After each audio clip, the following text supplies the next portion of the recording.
Hello everyone and welcome to my channel. If you're new here, welcome back if you are not. My name is Charlie and today we are going to do a nice relaxing plan with me for the month of July 2022, and I am so excited because this bullet journal spread was inspired by an image that I found on Google Images. I will post the image on the screen for y'all to see. I just love it. I think it is the cutest thing ever, and after last month bullet journal spread, I was very inspired to use my watercolors.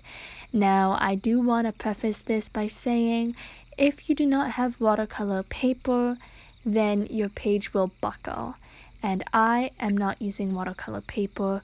My page buckled and died on me, but it is okay because I like the result.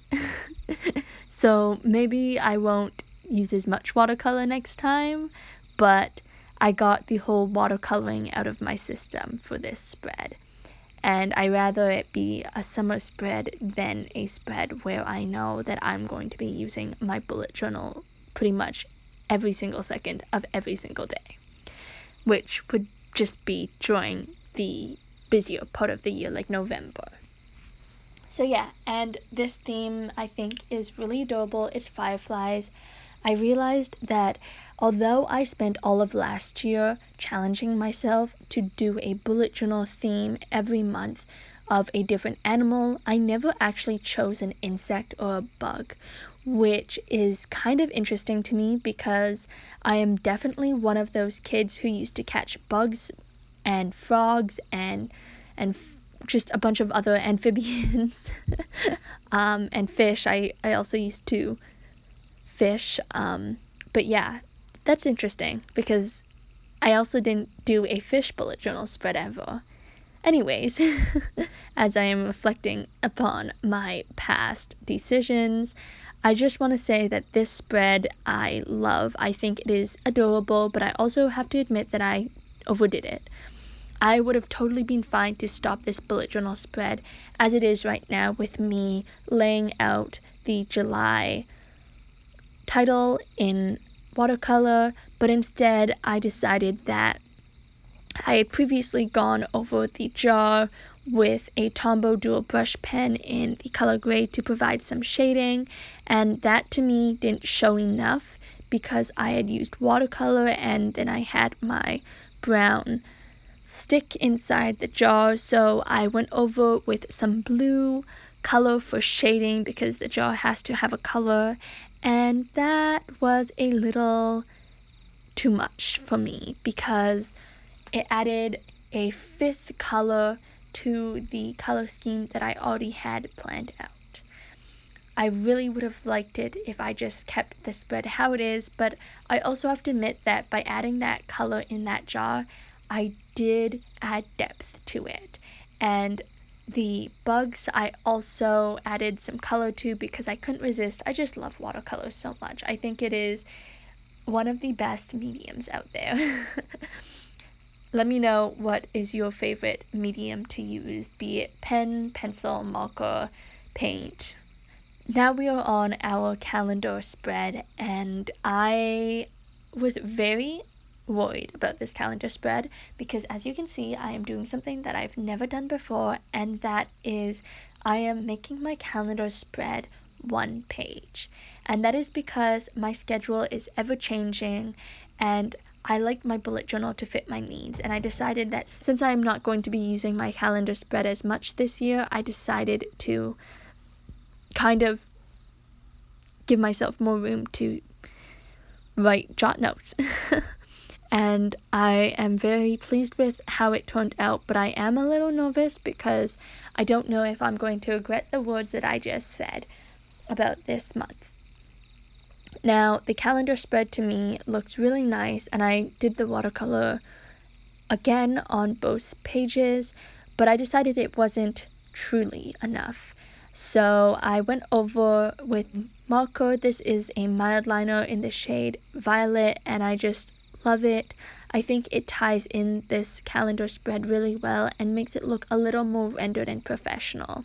However, be wary, as I mentioned before, the paper that I am using is not watercolor paper, so my marker did kind of almost make holes in the parts of the paper that were too wet, because another thing that you should know about me is that I hate waiting for my mediums to dry.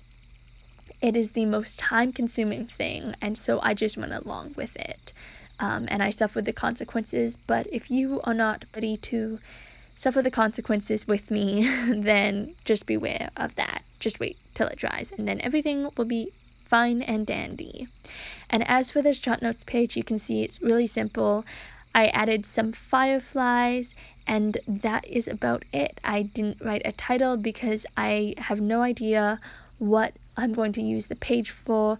I call it jot notes for the sake of a video to make it cohesive, but in all honesty, sometimes this is a list of my groceries, and sometimes it is a bunch of math calculations, and sometimes it is contact information. You never know, and that is also part of the reason why I didn't post a 2020 bullet journal wrap-up or 2021 bullet journal wrap-up video, simply because a lot of what goes into my bullet journal is very personalized and customized to me, and therefore I cannot share it because I feel that more than half of the video would be covered up, which is kind of pointless if you're doing a flip through of it. For the weekly spread, I am following the same layout that I chose last video, last bullet journaling video, since I have posted videos since then. So far it is working out great for me. I really like it. And then to change up the numberings, I decided that I just use this stencil that I had laying around my house, and I think the numbers turned out good. I don't really have much to say about the stencil. It's just a random stencil I found at my house, and I really appreciate stencils now that I realize how many fonts I lack in my creative mindset. I feel like I have just a set amount of fonts that I can use, and after that I'm like all depleted and I have to search up fonts on the internet to copy. And having the stencil here is so great because I don't really need to think, I already have. And yeah, that is it for the stencils. And now we are going to finish out this layout just like the previous bullet journals page. I take my watercolor and do a little splash, and I love this method of watercoloring. I think it adds so much to the page. It is so simple and so easy, and makes your page so cohesive looking and beautiful. So if you have not tried out this method of watercoloring, it honestly takes no effort. All you need is just a piece of plastic, and I'm using one of those name card holders that you get at conferences, and so far it has worked out. And that is pretty much my weekly spread. On the following page during the flip through, you will notice that I did add, I think you'll notice, if not, I'm just telling you this just because, but I originally drew my weekly layout with a marker, Crayola marker, which is watercolor, and so it bled profusely, and it was awful.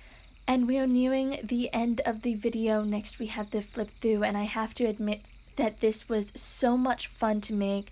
I thoroughly enjoyed myself, and I love the crinkly paper because I love ASMR paper sounds. So yeah, I hope y'all have a fantastic day and a fantastic art session, and I will see you all next video. Bye!